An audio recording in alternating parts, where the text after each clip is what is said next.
You ready for this? Yeah, I'm going to take shot again. I don't think you're going to take shahada after this one. Okay. So here we go. Acts 17 apologetics. Why does God even need son? It's like doing sex with my googly eye creation and having a baby with genetics of human and plastic. I don't think that's God's description. Now, Sam, you want to look at this and say, how can Christians explain Christian theology to you to make it clear that we're not talking about God having sex and producing an offspring? That has nothing to do with this here. Yeah. The relationship between the Father and Son is an eternal relationship. It's from all eternity, right? Just like Muslims believe that Allah's speech is eternal. So there's Allah, and simultaneously his speech is co-eternal with him, right? So you have you have these two eternals right here. Well, the relationship between Allah and his speech is an eternal relationship according to Orthodox Islam. Well, the relationship between Father, Son, and Spirit is an eternal relationship. Why, in the name of common sense, do you think we're talking about having sex and producing an offspring? Do you know why? It's because your God and your prophet were so dumb that they didn't know what we were talking about. And they say these kinds of things. What? How can God have a son when he has no wife? Durr. Right? Now think about this. That's the Quran, ladies and gentlemen. Now think about this, right? Because we've covered this before. The Father affirms Jesus as the divine Son. The Holy Spirit affirms Jesus as the Son. Jesus affirms himself as the Son. The angel Gabriel affirms Jesus as the Son. John the Baptist, a prophet, affirms Jesus as the Son. His apostles affirm him as the Son. Men affirm him as the Son. Women affirm him as the Son. Jews affirm him as the Son. Gentiles affirm him as the Son. Even the demons affirm him as the Son. Centuries later, an illiterate 7th century caravan robber comes along and says, what? He's a son? That doesn't make any sense. God didn't have a wife. Durr. If Muhammad had an ounce of common sense, he should have said, wait a minute, let me figure out what these people are talking about.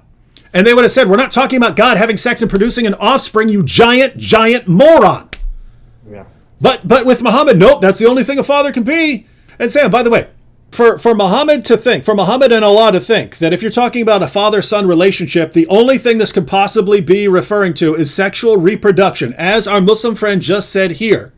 Can you think of a problem that they've got in the Quran if that's the only way to understand this language? Now we're gonna have fun because Allah got a girlfriend. Does he? He's got his thing going on, you know what I'm saying? He does. Oh yeah, folks, guess what? Chapter 43, verses 3 and 4 of the Quran. It says the Quran has a mommy. It says this is an Arabic Quran. It is in the mother of the book. Guys, the word is al-Kitab, mother of the book that is with us. The mother of the book that is with us. And then if you go to chapter 13, 39, it says Allah can blot out anything in the mother of the book that is with him, with us.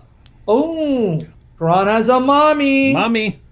And the mommy belongs to Allah. It's with Allah. But the Quran is supposed to be the word of Allah. That means the Quran's daddy is Allah and its mommy is Allah's wife. So Allah's getting his thing on with the mommy to produce the Quran. Allahu Akbar, David.